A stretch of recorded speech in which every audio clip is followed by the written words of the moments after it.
자, 오늘 말씀은 손수고가 앞치마를 두르고 예수 이름을 외친다. 이런 좀 긴 제목으로 오늘 말씀을 선포하도록 하겠습니다. 자, 오늘 본문에는 마술이 많이 등장합니다. 13절에는 어떤 유대인들이 마술을 했다. 이렇게 되어 있고요. 19절에는 많은 사람이 또 마술을 행했다. 이렇게 되어 있습니다. 그런데 이런 생각이 들지 않습니까? 마술이 뭐가 문제야? 마술 재밌잖아. 그렇죠. 우리나라에도 유명한 마술사들이 많지 않습니까? 최현우 씨도 있고요. 이은결 씨도 있고요. 유호진 씨도 있습니다.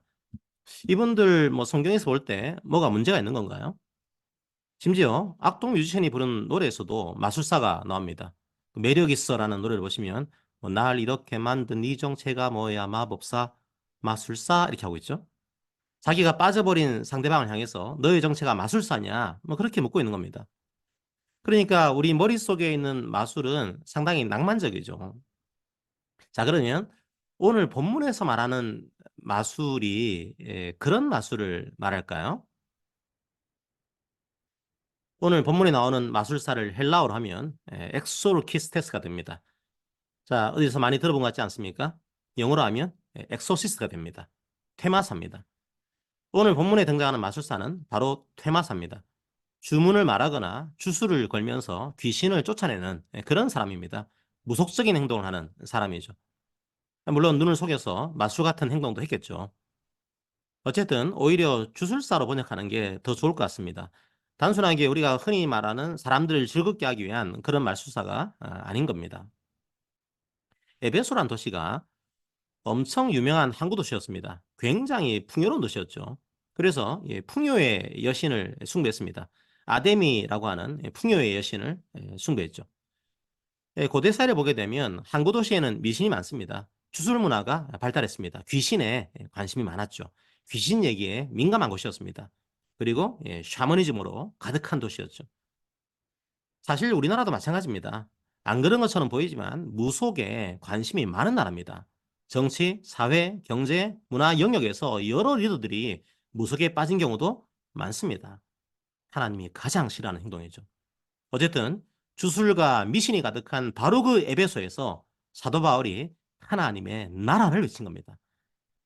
이런 배경을 이해하고 오늘 본문을 보시게 되면 조금 더 많은 내용들이 이해가 될 거예요.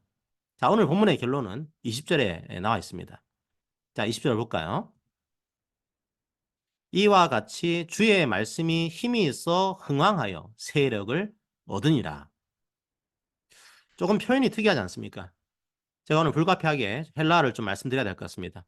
주의 말씀이 힘이 있다는 표현을 쓰고 있습니다. 크라토스라는 말을 쓰는데요. 보통 주님의 팔이 능력이 있다, 주님의 손이 능력이 있다 이런 의미로 많이 사용됩니다. 또 주의 말씀이 흥왕했다라는 표현을 쓰고 있습니다. 아옥사노라고 하는데요. 마치 이 사람이나 생물처럼 성장하고 있다는 말입니다. 자라고 있다는 말이죠. 자, 그리고 이게 세력을 얻었다라는 표현을 쓰고 있습니다. 이스키오라는 말을 쓰는데요. 더 힘이 있다는 말입니다. 그리고 능력이 있다는 말입니다. 승리한다는 말입니다. 자, 제가 지금 무슨 말씀을 드리고 있는 겁니까? 20절이 오늘 본문의 핵심 구절이라고 할 수가 있습니다. 그런데 20절의 그 묘사가 좀 특이한 거죠. 주의 말씀을 마치 의인처럼 이제 사람처럼 묘사하고 있습니다. 의인화시키고 있는 거죠. 그리고 20절의 말씀을 보게 되면 전쟁에서 승리하는 이미지가 떠오릅니다. 그래서 세력이라는 표현을 쓰고 있죠. 주의 말씀이 이 전쟁에서 승리한 겁니다. 주의 말씀 그 자체가 이 전쟁의 주체가 되는 겁니다. 자, 그런데 오늘 본문을 보면은 어떤 사건이 연상이 되지 않습니까? 바로 출애굽 사건입니다. 이스라엘은 주님의 권능의 팔로 애굽을 탈출했습니다. 애굽의 노예 신분에서 해방된 거죠. 그런데 이 과정에서 오늘 본문과 유사한 사람들이 등장합니다. 애굽의 바로왕을 섬기고 있는 그런 사람들이죠. 누굴까요? 바로 마술사입니다. 모세가 탈출한 애굽에도 마술사들이 있었습니다. 모세가 기적적인 일들을 행했죠. 그러니까 마술사들이 비슷한 기적을 행합니다. 자, 하지만 결국 주의 권능의 팔이 모세를 승리의 길로 인도합니다. 자, 오늘 본문은 출애굽 사건의 대자비 같은 겁니다. 과거 이스라엘 백성은 애굽에서 탈출을 해서 새로운 나라를 만들었습니다. 그런데 이제는 예수 그리스도를 믿는 영적인 이스라엘인 교회가 죄에서 구출받는 새로운 출애굽 사건을 통해서 새로운 나라에 들어가는 장면을 그리고 있습니다. 그 나라가 어디입니까? 바로 그 나라가 하나님 나라입니다. 죽으시고 부활하신 예수 그리스도가 다스린 나라입니다. 8절을 봅시다. 바울이 회당에 들어가 석 달 동안 담대히 하나님 나라에 관하여 강론하며 권면하되, 바울은 마술과 주술의 세계에 빠져 있는 에베소의 사람들을 향해서 선포하고 있는 겁니다. 풍요의 여신인 아데미를 섬기고 있는 에베소의 사람들을 향해서 외치고 있는 겁니다. 탈출하라는 겁니다. 그 세계는 겉으로는 풍요를 주는 것처럼 보입니다. 그 세계가 겉으로 보기에는 약간의 힘이 있는 것처럼 보입니다. 하지만 속고 있는 겁니다. 그 길은 결국 사람들을 파멸의 길로 이끕니다. 비단 주술만을 말하고 있는 것은 아닙니다. 누구를 섬기고 있는가를 말하고 있는 겁니다. 그러니까 왕을 말하고 있는 겁니다. 에베소는 마술과 테마가 워낙 유명한 도시였습니다. 마술이 사실상 그들의 마음을 지배하고 있었습니다. 마음을 지배하고 있는 것? 바로 그게 왕이죠. 그래서 마술을 주된 타겟으로 잡은 겁니다. 바로 주술의 세계가 그들의 나라였던 겁니다. 오늘 본문은 영적인 전쟁을 묘사하고 있습니다. 한쪽에는 주문과 주술이 있습니다. 한쪽에는 주의 말씀이 있습니다. 그 두 세력이 부딪히고 있습니다. 그리고 결국 누가 승리하는지를 오늘 본문은 묘사하고 있는 거죠. 자, 11절과 12절을 봅시다. 하나님이 바울의 손으로 놀라운 능력을 행하게 하시니 심지어 사람들이 바울의 몸에서 손수건이나 앞치마를 가져다가 병든 사람에게 얹으면 그 병이 떠나고 악기도 나가더라. 12절의 말씀을 보면 얼핏 보면 혼란스럽죠. 왜냐하면 마술과 비슷하기 때문입니다. 무속의 세계에서는 어떤 물건에 영험한 힘이 있는 것처럼 말합니다. 뭐 귀신이 붙었다 이런 얘기 하지 않습니까? 그런데 오늘 본문도 바울의 손수건과 앞치마 때문에 놀라운 치유와 축사가 일어나고 있는 것처럼 보입니다. 손수건과 앞치마에 영험한 힘이 있는 겁니까? 그럴 리가 있겠습니까? 누가는 독자들을 위해서 그런 오해를 없앱니다. 11절을 보십시오. 누가 이 일을 행했는지를 먼저 말하고 있습니다. 누가 하신 일입니까? 예, 하나님이 하신 일입니다. 손수건과 앞치마가 한 일이 아닙니다. 오해하지 말라는 거죠. 자, 그런데 왜 사도행전에서는 이 본문에서는 손수건과 앞치마를 내세우고 있을까요? 에베소가 마술의 도시였기 때문입니다. 하나님의 능력이 얼마나 큰지 보여줄 필요가 있었던 겁니다. 성도 여러분, 그 당시 철학자들이 돈을 버는 방법이 몇 가지가 있었습니다. 우선 그냥 강의를 하고 강사료를 받는 방법이 있습니다. 그게 제일 일반적인 방법이었겠죠. 제일 무난한 방법입니다. 아니면 부잣집에 가서 자녀들 과외를 해주는 겁니다. 그것도 나쁘지 않은 방법이죠. 가장 고단한 방법이 바로 일을 하는 겁니다. 일을 하면서 동시에 강의를 하는 겁니다. 철학자들 사이에서는 가장 무시받기 쉬운 형태죠. 얼마나 못났으면 쯧쯧쯧 이런 말 듣기 십상입니다. 게다가 그 일이 육체노동이었으면 어떨까요? 그 당시는 육체노동을 천하게 여겼습니다. 약간 다른 생각도 있었지만 보통은 그렇게 생각을 했습니다. 철학자가 육체노동을 한다? 뭔가 능력이 없어 보입니다. 수준이 떨어지는 철학자로 취급했을 겁니다. 바로 바울이 그 육체노동에 종사한 겁니다.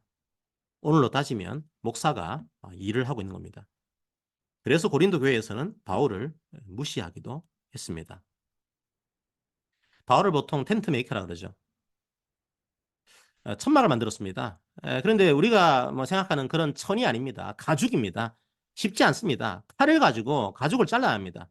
그리고 송곳을 가지고 가죽을 꿰매야 합니다. 허리를 굽혀서 그 일을 했을 겁니다. 야, 손수건이 뭘까요?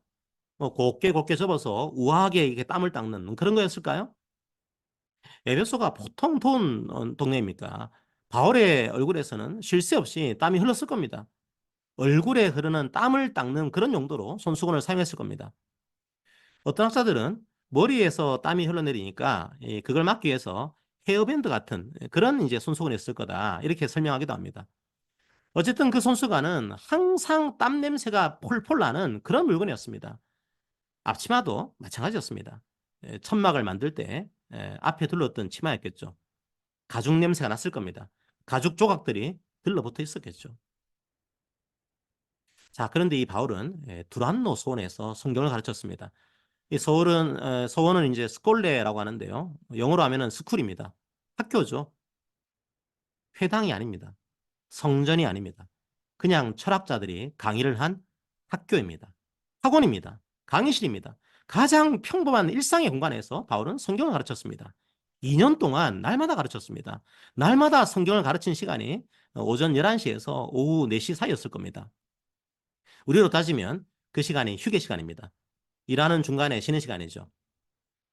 바울은 천막을 만들다가 그 쉬는 시간에 두란노 수원을 빌려서 성경을 가르쳤을 겁니다. 더 이상 회당을 나갈 수 없는 유대인들이 성경을 배우기 위해서 거기 왔을 겁니다. 경건한 이방인들이 거기 왔을 겁니다. 호기심이 많은 사람들이 그 강의를 들었을 겁니다. 상상을 해봤습니다. 어떤 모습으로 두란노 수원에서 가르쳤을까요? 일을 하다가 도중에 가르쳤겠죠. 시간적인 여유가 없었을 겁니다. 바울은 앞치마를 두른 채로 서원에 왔을 겁니다. 손수건을 머리에 두른 채로 서원에 왔을 겁니다.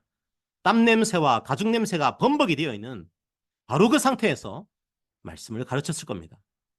사람들이 가장 천시하는 모습으로 가장 거룩한 하나님 말씀을 가르친 겁니다. 이왕이면 고상한 철학자의 모습으로 말씀을 가르치면 더 파워가 있지 않았을까요? 하지만 땀 냄새 나는 바울의 말에 권위가 있었습니다. 그 말씀에 능력이 있었습니다.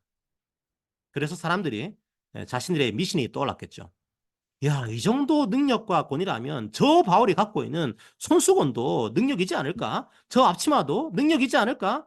오해를 했겠죠. 말이 안 되지 않습니까? 그 땀에 젖은 손수건이 무슨 능력이 있겠습니까? 앞치마에 무슨 파워가 있겠습니까? 자, 하지만 에베소는 마술의 도시였습니다. 그래서 그 오해조차 하나님께서 사용하신 겁니다. 그 땀에 절은 손수건과 앞치마를 통해서 하나님의 능력이 에베소의 어떤 마술이나 주술보다 뛰어나다는 것을 보여주신 겁니다. 자, 마술에 쩔어 있는 그런 에베소의 특수한 상황을 감안한 겁니다.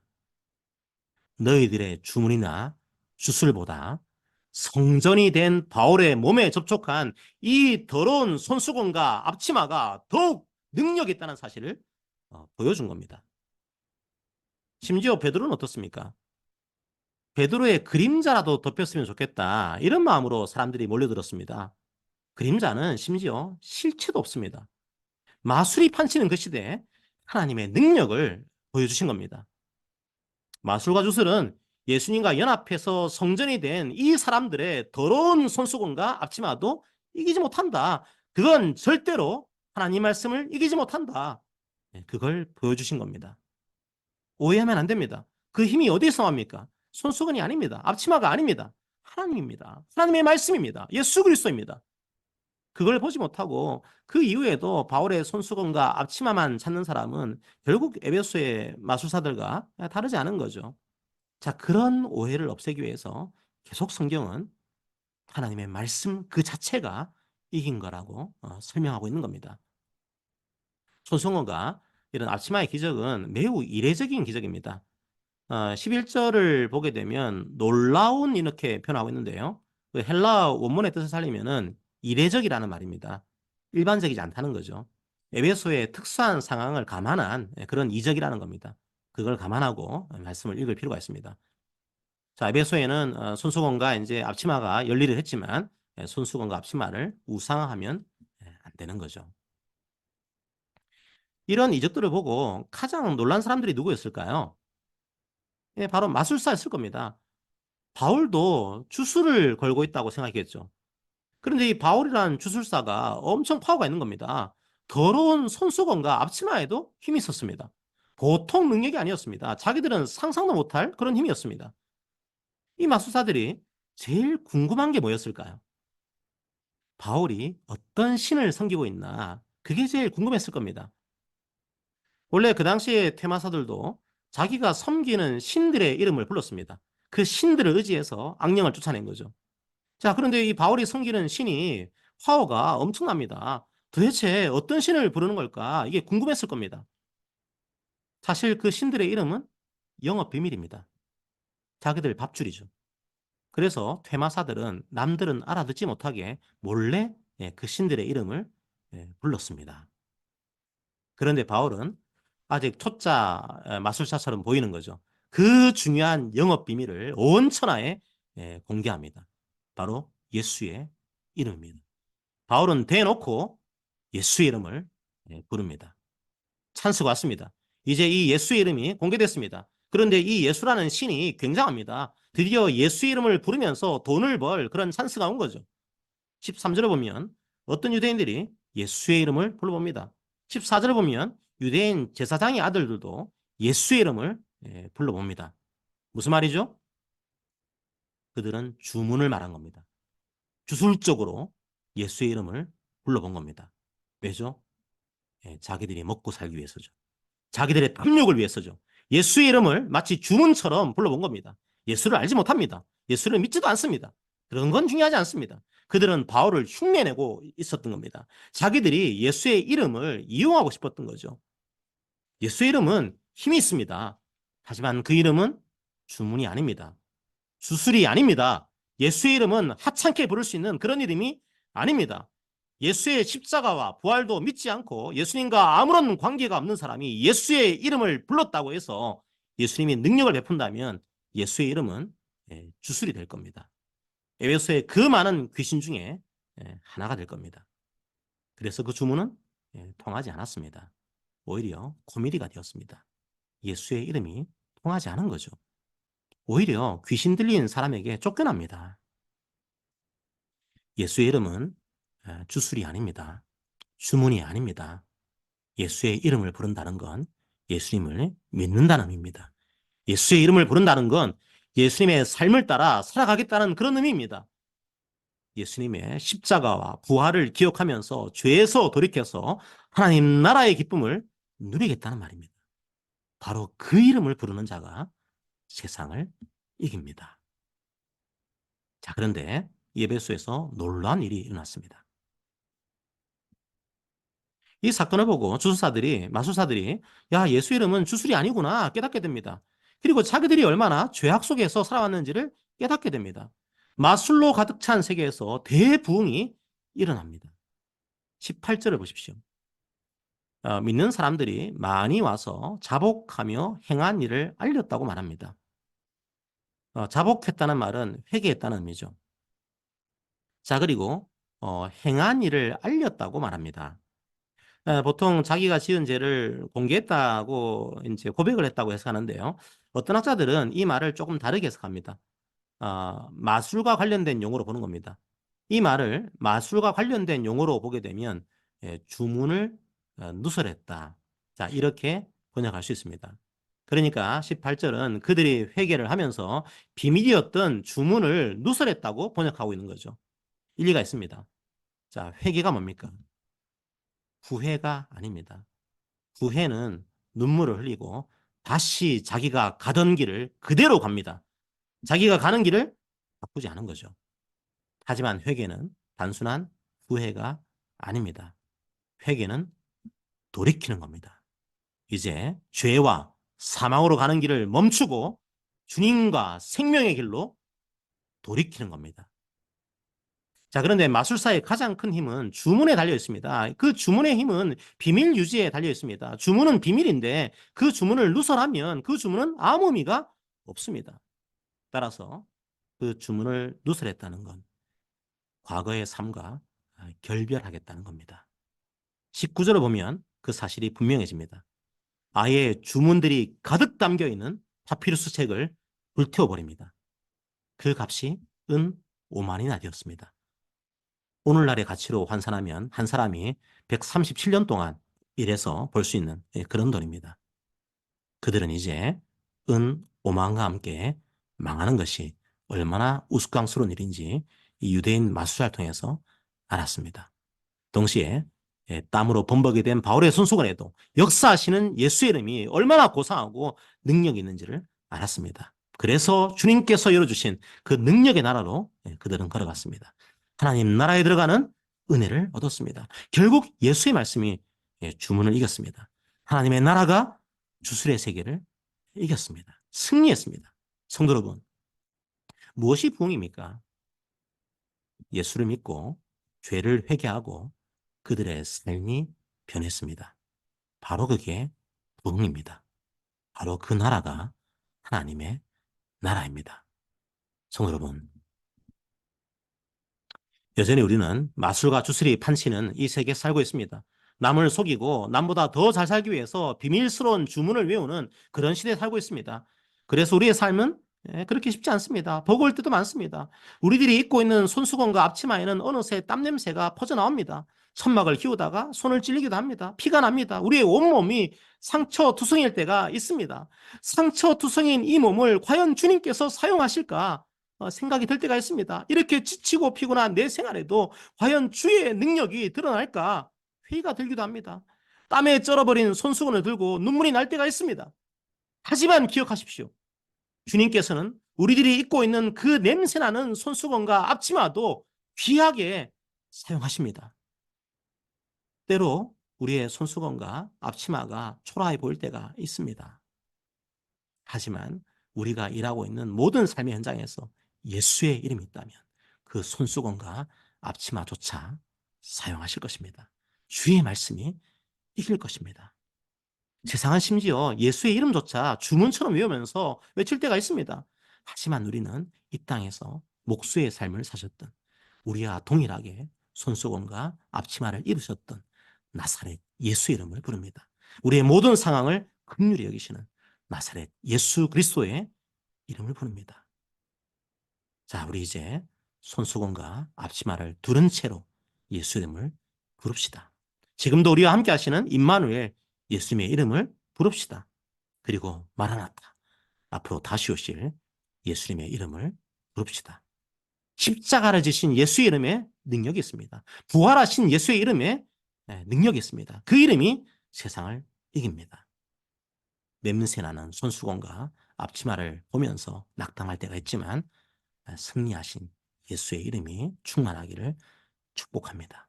여러분의 직장과 가정과 학교와 모든 삶의 현장에서 주의 말씀이 흥황하는 은혜가 있기를 믿고 기도합니다. 아멘. 이 시간 그 예수의 이름으로 충만하기를 기도합니다. 함께 찬양합시다. 여러분의 앞치마를 부끄러워하지 마십시오. 여러분의 손수건을 부끄러워하지 마십시오. 중요한 것은 예수의 이름이 있는가? 바로 그것입니다. 예수의 이름으로 충만합시다.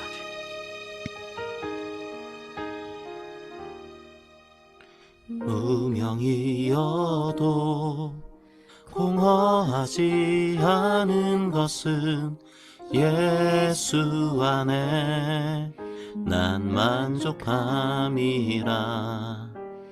가난하여도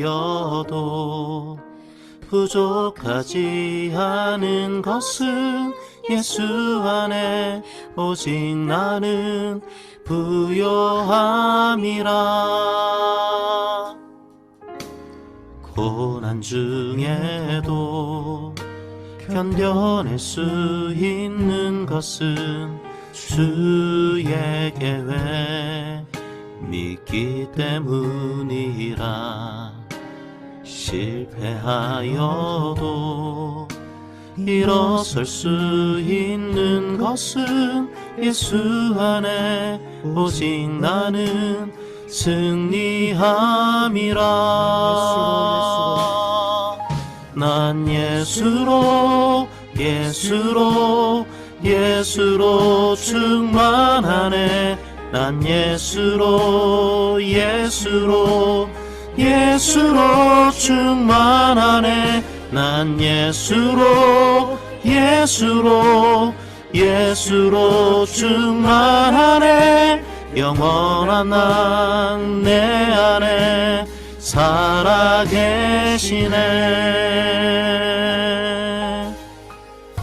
내 몸이 약해도 낙심하지 않는 것은 예수 안에 난 완전함이라. 화려한 세상 부럽지 않은 것은 난 예수로 충만함이라. 난 예수로 충만하네. 난 예수로 충만하네. 난 예수로 충만하네. 영원한 왕 내 안에 살아계시네. 난 예수로 충만하네. 세상 모든 것들도 부럽지 않네. 난 예수로 충만하네. 영원한 왕 내 안에 살아계시네. 난 예수로 충만하네. 세상 모든 풍파도 두렵지 않네. 난 예수로 충만하네. 영원한 왕 내 안에 살아계시네. 영원한 왕 내 안에 살아계시네.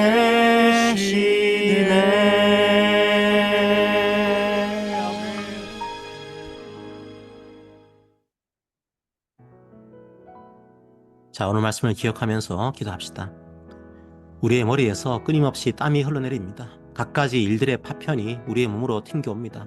우리의 손수건은 땀으로 가득 차 있습니다. 우리의 앞치마는 마치 전쟁의 흔적처럼 지저분합니다. 우리의 손수건과 앞치마에도 냄새가 납니다. 이미 너덜너덜해져서 흉하게 보일 때도 있습니다. 하지만 그런 우리의 모습조차 세상의 주술보다 능력이 있습니다. 세상의 주문보다 권위가 있습니다. 왜냐하면 우리에게는 예수 그리스도의 이름이 있기 때문입니다. 우리를 위해 십자가를 지신 주님의 사랑이 있기 때문입니다. 우리의 손수건과 앞치마를 보시면서 따뜻하게 위로하시는 주님의 위로가 있기 때문입니다. 괜찮다고 하십니다. 그 손수건과 앞치마를 사용하겠다고 하십니다. 그 손수건과 앞치마에도 역사하시는 주의 능력을 믿으라고 하십니다. 에베소의 대부흥은 바울의 손수건과 앞치마에도 역사하시는 주님의 능력으로 시작되었습니다. 우리 삶에도 우리 교회에도 이런 부흥이 있기를 기도합시다.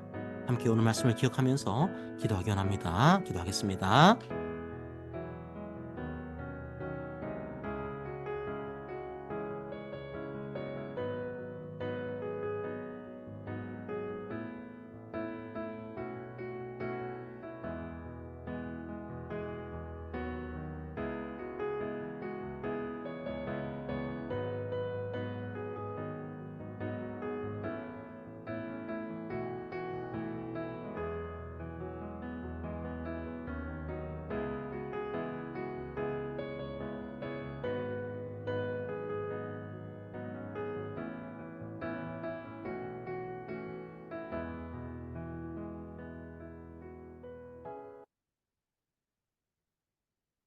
사랑의 하나님 아버지, 오늘도 귀한 주의 말씀으로 우리를 먹여주시니 참으로 감사합니다. 우리가 날마다 우리의 손수건과 앞치마를 두르고 살아갑니다. 땀내 나는 그 손수건을 볼 때마다, 우리의 앞치마를 볼 때마다 낙담할 때가 있습니다. 실망할 때가 있습니다. 우리의 자존감이 떨어질 때가 있습니다. 열등감을 느낄 때가 있습니다. 하지만 주님, 우리 안에 예수의 이름이 있습니다. 예수의 이름이 있다면 그 초라한 손수건도 세상의 주술보다, 세상의 주문보다 능력이 있습니다. 권위가 있습니다. 이제 우리가 그 믿음으로 일상 가운데로 나아갈 수 있도록 아버지 인도하여 주옵소서. 주님께서 그 손수건을 사용하십니다. 그 앞치마를 사용하십니다. 우리가 믿음으로 그 사실을 고백할 수 있도록 인도하여 주옵소서. 하나님의 나라가 이겼습니다. 주의 말씀이 이겼습니다. 우리가 그 주의 이름을 가지고 있습니다. 그 믿음으로 담대하게 세상 건너 나아갈 수 있도록 이 예배 시간 이후의 삶도 주님께서 인도해 주시기를 믿고 기도합니다. 감사합니다. 예수님 이름으로 기도합니다. 아멘. 자, 이제 서로에게 권면하도록 하겠습니다. 사랑하는 성도 여러분, 땀내나는 손수건을 부끄러워하지 맙시다. 일상에 흔적이 묻어있는 우리들의 앞치마를 오히려 자랑합시다. 육신의 눈으로 보면 초라해 보일지도 모릅니다. 하지만 말씀의 렌즈로 우리의 일상을 바라봅시다. 주님은 남루한 손수건과 앞치마를 두르고 있는 우리를 통해 주의 사랑과 능력을 선포합니다. 세상은 온갖 주문과 주술을 통해 자신의 탐욕만을 채워라고 외치지만 우리는 우리가 고이 품고 있던 우리의 마술책을 버렸습니다. 우리라는 성전에 접촉한 냄새나는 손수건과 앞치마조차도 세상의 주술과 주문을 넉넉히 이김을 알기 때문입니다. 예수의 이름이 세상을 이깁니다. 그 이름으로 하나님과 이웃을 사랑하며 나갑시다. 그 이름으로 이번 한 주간도 승리하시기를 축복합니다.